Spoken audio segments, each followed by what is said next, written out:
Food prices are rising at the fastest rate in more than 40 years. That, according to Labor Department data. Those high prices have restaurants feeling the pinch and leaving some with no choice but to pass that cost on to the customer. So how's it working out? CNBC's Kate Rogers in San Francisco, Perry Russom in Chicago, and Shomari Stone in Washington checked in to see how their local restaurants are holding up.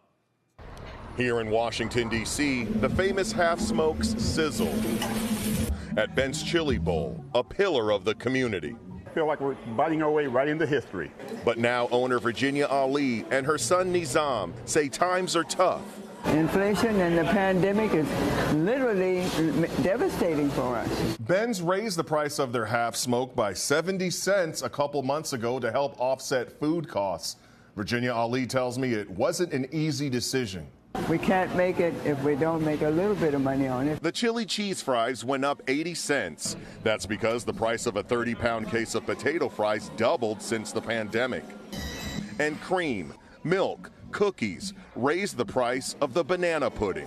We never give up. I've been here 64 years. I'm going to be here to stay. In Chicago, there's the Wieners Circle. Margins are already thin running a restaurant. How thin are they now? Thinner.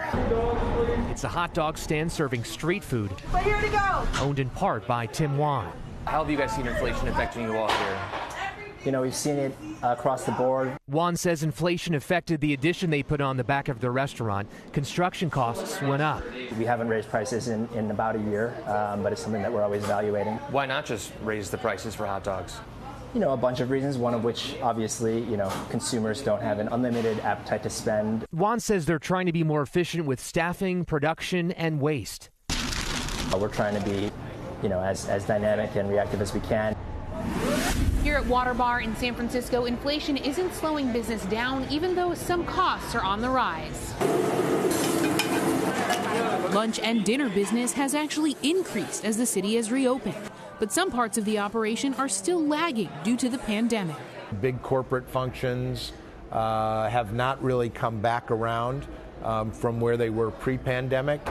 And then the after-work crowd is still not a factor yet because people are just not working in the offices anymore. We're doing the Fanny Bay oysters from British Columbia. Now owner Pete Sitnick is making some tough decisions on where and how to raise prices. One of our things that we're very well known for is the dollar oyster, which this year we had to revise to be the $1.50 oyster. What we really want to do is give the guest the choice, sort of the options to be able to spend as much or as budget conscious as they want to be.